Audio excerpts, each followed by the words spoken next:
In Kiev, in the Solomyansky district, a 12-year-old girl was killed.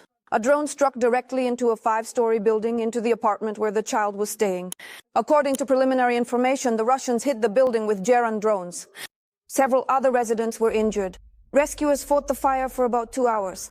Several apartments were completely destroyed. Emergency workers and medics are still working at the scene around the damaged 5-story building. The search operation is ongoing. All the windows, everything was broken and everything inside the entrance was burning. The remains of 2 German drones. Look, the wings are lying over there. And do you know anything about your neighbors? People died here. My little daughter was in the room at the time. Then several people were hospitalized with serious injuries. I don't know if they'll survive or not. Kyiv was under massive attack all night. The number of dead and wounded keeps rising. At the moment, it has been officially reported Russia has killed 4 people. The head of the city military administration says 2 of them were residents of the building in Solomyansky district. Mayor Vitaly Klitschko wrote about 2 more people killed at the cardiology center. At least 10 people were wounded. The air raid alert was announced twice since 1 in the morning. Drones and missiles were flying toward the city. Dnipro, Darnitsky, Holosivsky, Solomyansky, Sviatoshinsky and Obolonsky districts came under attack. There were strikes at 15 locations. In Solomyansky, in addition to the destruction of a 5-story building, one of the floors of the Cardiology Institute caught fire. A gas station was set on fire. In Sviatoshinsky, debris fell into the courtyard of a residential building. Cars were burning. Vehicles were on fire in the Dnipro district. In Holosiv, a private household was destroyed. Kiosks were burning in Darnitsia, and debris fell into the yard of a private house. As usual, people took shelter in the metro. This is Akademisteko. Here, families spent the night sleeping on the stairs, in the lobby, and on the platform. Right now, our correspondent Ole Kornienko is near the Institute of Cardiology in Kyiv. Here, as a result of the Russian attack, 2 people have died. Ole, greetings. The floor is yours. Please tell us what information you have at the moment. Hello, Nastya. Well, I'll say right away, the information about the victims is constantly changing. Search and rescue operations are still ongoing at all locations in the capital.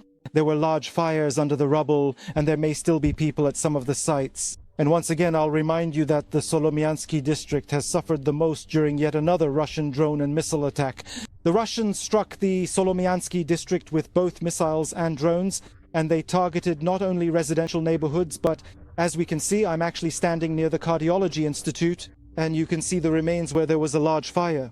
At least several wards here have been damaged and completely destroyed inside. The 4th floor was on fire. Unfortunately, at that moment, there were patients in those wards, and as of now, we know of 2 fatalities. They have now been taken away from here. Currently, both medical staff and emergency workers are working here. They are investigating what exactly caused this fire, whether it was a missile or still an enemy drone. Psychologists are also working here.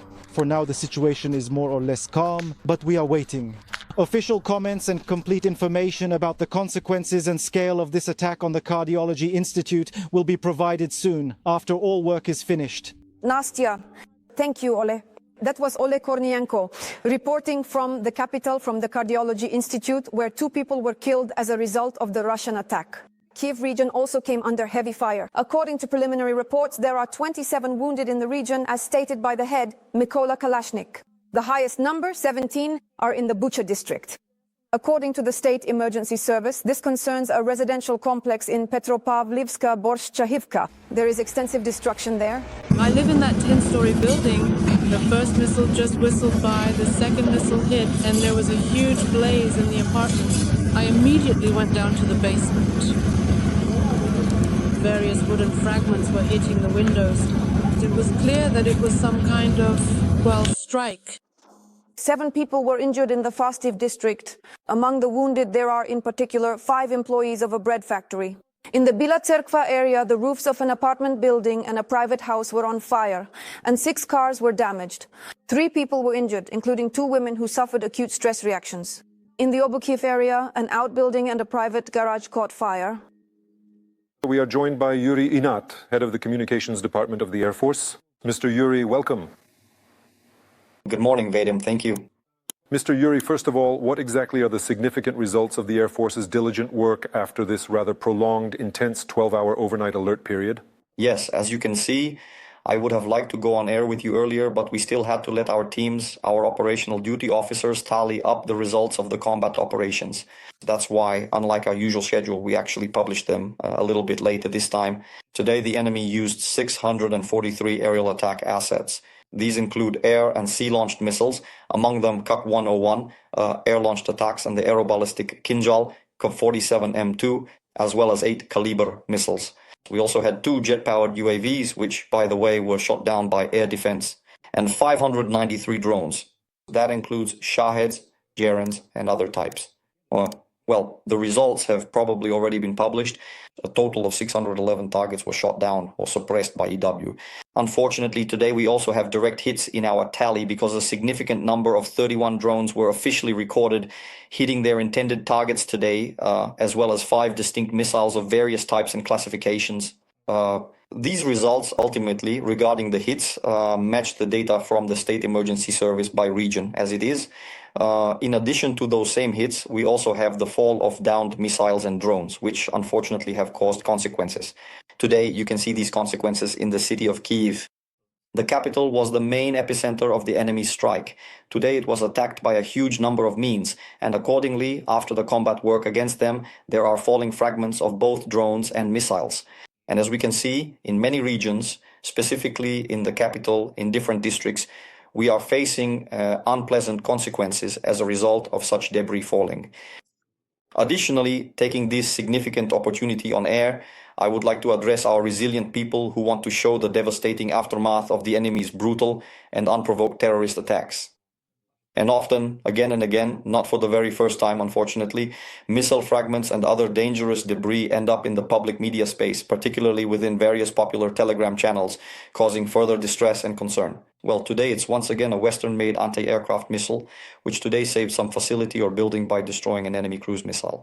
It ultimately ends up in your photos. Accordingly, allow me to fully explain why this particular action should not be done. The Russians take these photos and time and again claim that Ukraine has shelled its own buildings with Western missiles and so on. Their propaganda has been doing this for years, and they even broadcast it to Western audiences. So once again, whether it's a Patriot missile lying there or some other missile, ours, or even possibly a Russian missile, well, if you genuinely do not know what specific type of debris it truly is, then you really absolutely should not publish any fragments whatsoever or release them into the public domain at all, under any circumstances. Mr. Yuriy, I have a question for you. Was there anything particularly specific or unusual about this recent nighttime attack, or did it simply follow the established pattern that you were already quite familiar with from previous occurrences? A lot of people are drawing maps. Yes, you can indeed see these truly epic and quite dramatic depictions of the attack in various public forums. It really does look incredibly impressive, because if you meticulously draw the precise flight path for each and every one of the 600 individual aerial attack assets, it undeniably creates quite a profoundly frightening impression. I'm not even entirely sure how to accurately put it into words exactly, but that is precisely how it looks and feels. But you can see the results of the combat work today. 611 assets were shot down or suppressed. This is quite a high result for the work of the air defense. A particular feature is that the capital has repeatedly endured such massive attacks and has consistently shown, well, sometimes better, sometimes worse results from this work. Today, 2 jet-powered UAVs that attacked from the north, apparently from the Kursk region, were also shot down. From time to time, the enemy also uses such means as jet-powered UAVs. This is not a massive occurrence, rather, these are isolated incidents, but they have also been happening more frequently lately. Thank you, Mr. Yuriy, for joining us. Yuriy Ignat, head of the Communications Department of the Air Force, was with us on the line.